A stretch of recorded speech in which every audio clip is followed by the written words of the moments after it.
ಬೇಸಿಗೆ ಶುರುನಲ್ಲಿ ಚಪ್ಪಲಿ ಹೊಲಿಯೋ ಅಜ್ಜಿ ತಾತನ ಹತ್ರ ಬಂದ ಮೀನಾ, ಏನ್ ತಾತ ಬೆಳಗ್ಗೆ ಕೆಲಸ ಶುರು ಮಾಡ್ಕೊಂಡ್ಬಿಟ್ಟಿದಾರಲ್ಲ, ತಗೊಳ್ಳಿ ಊಟನ ಅಂತ ಹೇಳಿ ಊಟ ಕೊಡ್ತಾಳೆ. ಆಗ ಅಜ್ಜಿ, ಏನಮ್ಮ ನಿನ್ನೆ ನಿನ್ ಹೆಸರನ್ನೇ ಹೇಳ್ಕೊಳ್ಳಿಲ್ವಲ್ಲ ಅಂತ ಹೇಳಿದಾಗ ಮೀನಾ ಅಂತ ಹೇಳ್ತಾಳೆ.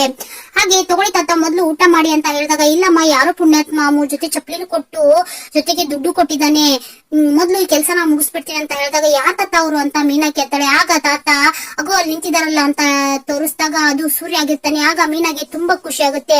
ಆಗ ಸೂರ್ಯ ನಗ್ತಾ ಅಲ್ಲಿಗೆ ಬಂದು, ಏನ್ ತಾತ ನಿನ್ನೆ ನಿಮ್ಗೆ ಊಟ ಕೊಟ್ರು ಅಂತ ಹೇಳಿದ್ರಲ್ಲ, ಇವ್ರೇನಾ, ಅದು ನೋಡೋಕೆ ಒಳ್ಳೆಯವ್ರ ತರ ಕಾಣ್ತಾರೆ ಅಂತ ಹೇಳಿದಾಗ, ಹ್ಞೂ ಕಣಪ್ಪ, ನಿನ್ನೆ ಇವ್ರೇನಾದ್ರೂ ಇರ್ದೇ ಇದ್ರೆ ನಾವಿಲ್ಲಿ ಇರ್ತಾನೆ ಇರ್ಲಿಲ್ಲ, ಹೆತ್ತ ಮಕ್ಕಳೇ ನಮ್ಗೆ ಬೇಡ ಅಂತ ಹೇಳಿ ನಮ್ಮನ್ನ ಬಿಸಾಕಿದ್ರು, ಆದ್ರೆ ಇವಳು ನಮ್ಗೆ ಮಗಳಾಗಿದ್ದಾಳೆ, ಇವಳು ತುಂಬಾ ಒಳ್ಳೆಯವಳು ಅಂತ ಹೇಳಿ ಮೀನನ್ನ ಹೊಗಳ್ತಾ ಇರ್ತಾರೆ.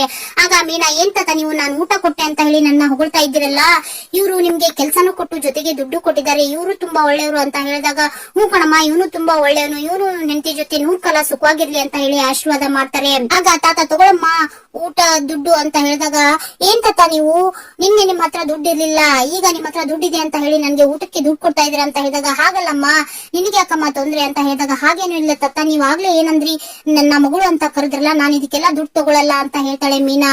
ಆಗ ತಾತ, ಇವ್ ತುಂಬಾ ಒಳ್ಳೆ ಹುಡುಗಿನಪ್ಪ ಅಂತ ಹೇಳಿದಾಗ, ಹ್ಞೂ ತಾತ ತುಂಬಾ ಒಳ್ಳೆ ಹುಡುಗಿ, ಇವ್ರ ಗಂಡ ಇವ್ರನ್ನ ಚೆನ್ನಾಗಿ ನೋಡ್ಕೋತಾರೆ ಅಂತ ಹೇಳ್ತಾನೆ ಸೂರ್ಯ. ಆಗ ಸೂರ್ಯನೇನ್ ನೋಡ್ತಾ ನಾಚ್ಕೊಳ್ತಾ, ಸರಿ ತಾತ ಆಯ್ತು ನಾನು ಇಲ್ಲಿಂದ ಹೊಡ್ತೀನಿ ಅಂತ ಹೇಳಿ ಅಲ್ಲಿಂದ ಹೊಡ್ತಾಳೆ ಮೀನಾ. ಈ ಕಡೆ ಬಾಡಿಗೆ ಮನೆ ನೋಡೋಕಂತ ಪೂಜಾ ಹಾಗೂ ರೋಹಿಣಿ ಬಂದಿರ್ತಾರೆ. ಆಗ ಓನರು ಯಾರ್ಯಾರಮ್ಮ ಇರೋದು ಅಂತ ಕೇಳಿದಾಗ, ನಾನು ನನ್ ಮಗ ನಮ್ಮಮ್ಮ, ಹಾಗೆ ಆಗಾಗ ಪೂಜಾನು ಬಂದ್ ಹೋಗ್ತಾಳೆ ಅಂತ ಹೇಳಿದಾಗ, ಹಾಗಿದ್ರೆ ನಿಮ್ ಯಜಮಾನ್ರು ನಿಮ್ ಜೊತೆಲಿಲ್ವಾ ಅಂತ ಹೇಳಿ ಓನರ್ ಕೇಳ್ತಾರೆ. ಆಗ ಪೂಜಾ, ಇವ್ರು ಯಜಮಾನ್ರು ಶೋರೂಮ್ ಅಂತ ಹೇಳ್ತಿರ್ತಾಳೆ. ಆಗ ಅವಳನ್ನ ತಡೆದಂತ ರೋಹಿಣಿ, ಅವರು ದುಬೈನಲ್ಲಿ ದುಬೈನಲ್ಲಿ ಶೋರೂಮ್ ಅಲ್ಲಿ ಕೆಲಸ ಮಾಡ್ತಾರೆ, ಆಗಾಗ ಬಂದ್ ಹೋಗ್ತಾರೆ ಅಂತ ಹೇಳಿದಾಗ, ಅಲ್ಲ ಕಣಮ್ಮ, ಈ ಮೊದ್ಲು ಯಾರೋ ಒಬ್ಳು ಇದೇ ರೀತಿ ನಮ್ಮ ಯಜಮಾನ್ರು ಫಾರಿನ್ ನಲ್ಲಿ ಇದಾರೆ ಅಂತ ಸುಳ್ಳು ಹೇಳಿ ಜಗಳ ಮಾಡ್ಕೊಂಡು ಬಂದಿದ್ಲು, ಆದ್ರೆ ಅವ್ರ ಗಂಡ ದಿನಾ ಬಂದು ಕುಡಿದ್ ಬಂದು ಜಗಳ ಮಾಡ್ತಿದ್ದ, ಹಾಗಾಗಿ ನಾವೇ ಅವ್ರನ್ನ ಮನೆ ಬಿಡಿಸಿ ಕಳ್ಸಿದ್ವಿ. ನೋಡಮ್ಮ, ನನ್ಗೆ ನೀನು ಓದಿರೋ ಹುಡುಗಿ ತರ ಕಾಣ್ತೀಯ, ನನ್ಗೆ ಸುಳ್ಳು ಮೋಸ ಕಂಡನೆ ಆಗಲ್ಲ ಅಂತ ಹೇಳ್ತಿರುವಾಗ, ಪೂಜಾ ನಗ್ತಾ, ಇವಳು ಅಷ್ಟೇ ಸರ್, ಇವಳಿಗೆ ಸುಳ್ಳು ಮೋಸ ಅಂತವ್ರನ್ನ ಕಂಡ್ರೆನೆ ಆಗಲ್ಲ ಅಂತ ಹೇಳ್ತಿರುವಾಗ ಪೂಜಾನ್ನೇ ಗುರಾಯಿಸ್ತಾ ಇರ್ತಾಳೆ ರೋಹಿಣಿ. ಆಗ ಓನರ್, ನೀವು ಒಳಗಡೆ ಹೋಗಿ ಮನೆ ನೋಡ್ತೀರಿ ಬಂದೆ ಅಂತ ಹೇಳ್ತಾ ಅಲ್ಲಿಂದ ಹೊರಡ್ತಾರೆ.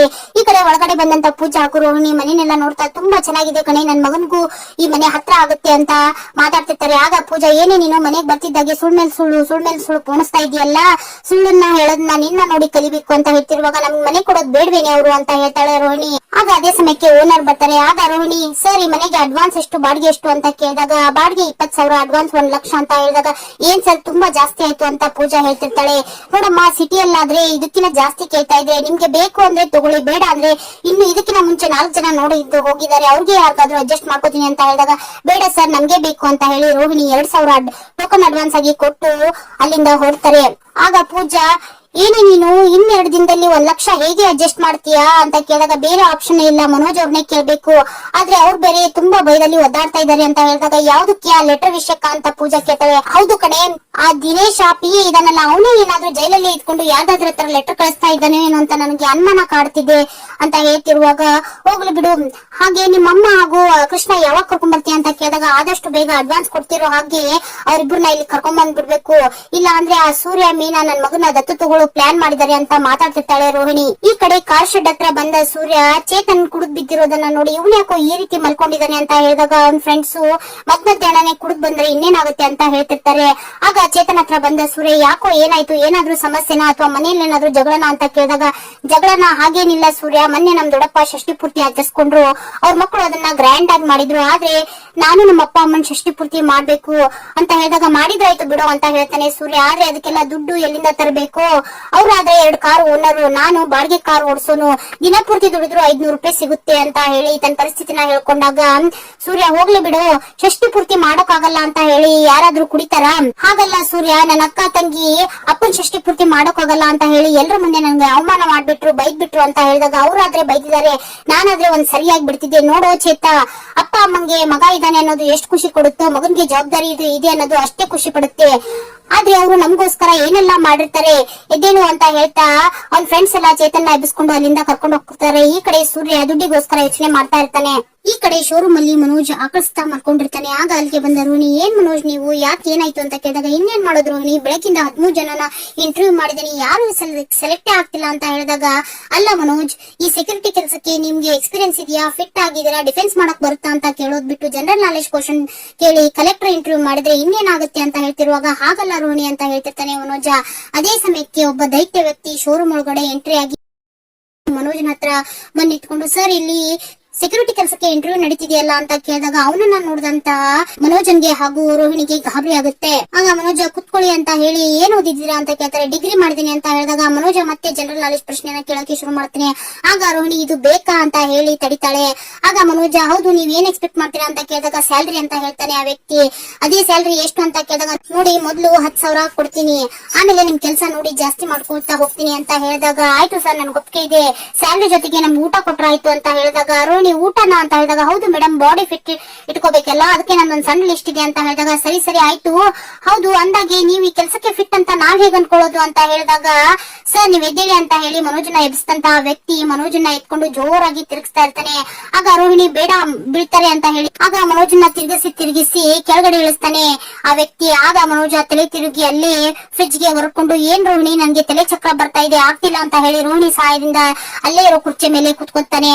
ಆಗ ರೋಹಿಣಿ, ನೋಡಿ ಮನೋಜ್, ಇವ್ರು ನಿಮ್ ಜೊತೆ ಇದ್ರೆ ನಿಮ್ಗೆ ಸಹಾಯ ಆಗುತ್ತೆ, ಯಾರು ನಿಮ್ ಹತ್ರ ಬರಲ್ಲ ಅಂತ ಹೇಳಿದಾಗ ಎದ್ ನಿಂತಂತ ಮನೋಜ, ಹೌದು ರೋಹಿಣಿ ಅಂತ ಹೇಳಿ ಆ ವ್ಯಕ್ತಿನ ಕರೆದು, ನೀವು ಈ ಕೆಲಸಕ್ಕೆ ಸೆಲೆಕ್ಟ್ ಆಗಿದ್ದೀರಾ ಅಂತ ಹೇಳಿದಾಗ ಆ ವ್ಯಕ್ತಿ ಅಲ್ಲಿಂದ ಹೊರಡ್ತಾನೆ. ಈ ಕಡೆ ಮನೆ ಹಿತ್ತಲಲ್ಲಿ ಬಟ್ಟೆ ಒಣಗಿಸ್ತಾ ಇರ್ತಾಳೆ ಮೀನಾ. ಆಗ ಅಲ್ಲಿಗೆ ಬಂದ ಸೂರ್ಯನನ್ನ ನೋಡಿದಂತ ಮೀನಾ, ಏನ್ರಿ ಇವತ್ತು ಇಷ್ಟ ಬೇಗ ಬಂದಿದ್ರ, ಹಸಿವಾಗಿದೆಯಾ, ಒಂದ್ ನಿಮಿಷ ಇರಿ ಊಟಕ್ ಬಡಿಸ್ತೀನಿ, ಹುಳಿ ಕುದೀತಾ ಇದೆ ಅಂತ ಹೇಳಿದಾಗ, ಅದೆಲ್ಲ ಕಣೆ ನಾನು ನಿನ್ನ ಹತ್ರ ಒಂದ್ ವಿಷಯ ಮಾತಾಡ್ಬೇಕಿತ್ತು ಅಂತ ಹೇಳಿದಾಗ, ಏನ್ರಿ ಅದು ಅಂತ ಕೇಳ್ತಾಳೆ ಮೀನಾ. ಅದು ಕಣೆ ನಮ್ ಚೇತನ್ ಇವತ್ತು ತುಂಬಾ ಕುಡಿದಿದ್ದಾನೆ ಅಂತ ಹೇಳಿದಾಗ, ಓಹೋ ಅಂತ ಹೇಳ್ತಾ ಮತ್ತೆ ಬಟ್ಟೆ ಒಣಗ್ ಹಾಕ್ತಾ ಇರ್ತಾಳೆ. ಯಾಕೆ ಕಾರಣ ಕೇಳಲ್ವೇನೆ ಅಂತ ಹೇಳಿದಾಗ, ನಿಮ್ಮಂತ ಕುಡ್ಕಕ್ಕೆ ಕುಡಿಯೋಕೆ ಕಾರಣ ಬೇರೆ ಇರುತ್ತಾ ಅಂತ ರೇಗ್ತಾ ಇರ್ತಾಳೆ ಮೀನಾ. ಆಗ ಸೂರ್ಯ, ವಿಷಯ ಅದಲ್ಲ ಕಣೆ, ಚೇತನ್ ಅವ್ರ ದೊಡ್ಡಪ್ಪ ಷಷ್ಠಿ ಪೂರ್ತಿ ಫಂಕ್ಷನ್ ನ ಮಾಡ್ಕೊಂಡಿದ್ದಾರೆ ಅಂತ ಹೇಳಿದಾಗ, ಮಾಡ್ಕೊಳ್ಳಿ ಬಿಡಿ ಅಂತ ಹೇಳ್ತಾಳೆ ಮೀನಾ. ಹಾಗೆ ಚೇತನ್ ಸಹ ಅವ್ರ ಅಪ್ಪ ಅಮ್ಮನ ಷಷ್ಠಿ ಪೂರ್ತಿನ ಗ್ರ್ಯಾಂಡ್ ಆಗಿ ಮಾಡ್ಬೇಕು ಅಂತ ಅನ್ಕೊಂಡಿದ್ದಾನೆ ಅಂತ ಹೇಳಿದಾಗ, ಮಾಡ್ಲಿ ಬಿಡ್ರಿ ಅಂತ ಹೇಳಿದಾಗ, ಅದೆಲ್ಲ ಕಣೆ ಪ್ರಾಬ್ಲಮ್, ಅವನ ಹತ್ರ ದುಡ್ಡು ಇಲ್ವಂತೆ, ಆ ದುಡ್ಡನ್ನ ನಾನ್ ಕೊಡ್ಬೇಕು ಅಂತ ಮಾಡಿದೀನಿ ಅಂತ ಹೇಳಿದಾಗ ಮೀನಾ, ಅಲ್ಲರಿ ನಿಮ್ಮ ಹತ್ರ ಅಷ್ಟೊಂದು ದುಡ್ಡು ಎಲ್ಲಿದೆ ಅಂತ ಕೇಳ್ತಾಳೆ. ಅದೇ ಕಣೆ ಕಾಂಪಿಟೇಷನ್ ಗೆದ್ದಿರೋದು ಇದೆ ಅಲ್ಲ ಅಂತ ಹೇಳಿದಾಗ, ಏನ್ರಿ ತಮಾಷೆ ಮಾಡ್ತಿದ್ದೀರಾ, ಹುಚ್ಚಾಟ ಅಂತ ಅನ್ಸುತ್ತೆ, ನಾನಂತೂ ದುಡ್ಡು ಕೊಡಲ್ಲ ಅಂತ ಮೀನಾ ರೇಗ್ತಾ ಇರ್ತಾಳೆ. ಆಗ ಸೂರ್ಯ, ಪಾಪ ಕಣೆ ಚೇತನ್, ಅಪ್ಪ ಅಮ್ಮನ್ಗೋಸ್ಕರ ಇಷ್ಟೊಂದು ಖರ್ಚು ಮಾಡೋದು ಬೇಡವಾ ಅಂತ ಹೇಳಿದಾಗ, ನೋಡ್ರಿ ಹಾಸಿಗೆ ಇದ್ದಷ್ಟು ಕಾಲ್ ಚಾಚಬೇಕು ಅಂತ ಬುದ್ಧಿವಾದ ಹೇಳ್ತಾ ಇರ್ತಾಳೆ ಮೀನಾ. ಆದ್ರೆ ಸೂರ್ಯ ಮಾತ್ರ ಕೇಳ್ತಾನೆ ಇರಲ್ಲ. ಆಗ ಮೀನಾ, ನೋಡಿ ಈ ದುಡ್ಡು ಖರ್ಚು ಮಾಡಿ ಫಂಕ್ಷನ್ ಮಾಡೋದು ಸಂಭ್ರಮ ಅಂತ ಅನ್ಸ್ಕೊಳ್ಳಲ್ಲ, ಶೋಕಿ ಅಂತ ಅನ್ಸ್ಕೊಳ್ಳುತ್ತೆ ಅಂತ ಹೇಳಿದಾಗ, ಅಲ್ಲ ಕಣೆ ನೀನ್ ಮಾತ್ರ ಚಪ್ಪಲಿ ಹೊಲಿಯೋರ್ಗೆ ಹೋಗಿ ಊಟ ಕೊಟ್ಟಲ್ಲ, ಅವಾಗ ಏನ್ ಅನಿಸ್ಲಿಲ್ಲ, ಈಗ ನಿನ್ಗೆ ತಪ್ಪಾಗಿ ಕಾಣಿಸ್ತಾ ಅಂತ ಹೇಳಿದಾಗ ಮೀನಾ, ಅದು ಬೇರೆ ಇದು ಬೇರೆ ಅಂತ ಹೇಳ್ತಾ ಇರ್ತಾಳೆ. ಆಗ ಸೂರ್ಯ, ನೋಡಿ ನನಗದೆಲ್ಲ ಗೊತ್ತಿಲ್ಲ, ನಾನ್ ಮಾತ್ರ ದುಡ್ಡು ಕೊಟ್ಟೆ ಕೊಡ್ತೀನಿ ಅಂತ ಹೇಳ್ತಿರುವಾಗ, ಅದೇಗ್ರಿ ಕೊಡ್ತೀರಾ, ಅದ್ರಲ್ಲಿ ನನ್ ಪಾಲು ಇದೆ, ಅದನ್ನ ನೀವ್ ಒಬ್ಬರೇ ಸಂಪಾದನೆ ಮಾಡಿಲ್ಲ ಅಂತ ಹೇಳಿದಾಗ, ಓ ಹಾಗಿದೆ, ನಿನ್ ಪಾಲಿನ ತಗೊಂಡು 50,000 ನನ್ 50,000 ಕೊಟ್ಬಿಡ ಅಂತ ಹೇಳಿದಾಗ, ನೋಡ್ರಿ ಮಾವನ ಕೈಲಿ ದುಡ್ಡು ಕೊಡಕ್ ಹೋದಾಗ ಅವ್ರು ಏನ್ ಹೇಳಿದ್ರು ನಿಮ್ಗೆ ನೆನ್ಪಿಲ್ವಾ, ದುಡ್ಡು ಇರೋದು ರೂಮ್ ಕಟ್ಟೋಕ್ ಮಾತ್ರ, ನಾನು ಅದ್ರಲ್ಲಿ 1 ರೂಪಾಯಿನೂ ವೇಸ್ಟ್ ಮಾಡೋಕಲ್ಲ, ನೀವೇನೇ ಹರ್ಚ್ಕೊಂಡ್ರು ಅಷ್ಟೇ ಕಿರ್ಚ್ಕೊಂಡ್ರು ಅಷ್ಟೇ ಅಂತ ಹೇಳಿ ಕೋಪದಿಂದ ಮೀನಾ ಮಾತಾಡ್ತಾ ಅಲ್ಲಿಂದ ಹೊರಡ್ತಾಳೆ. ಈ ಕಡೆ ಸೂರ್ಯನ್ಗೂ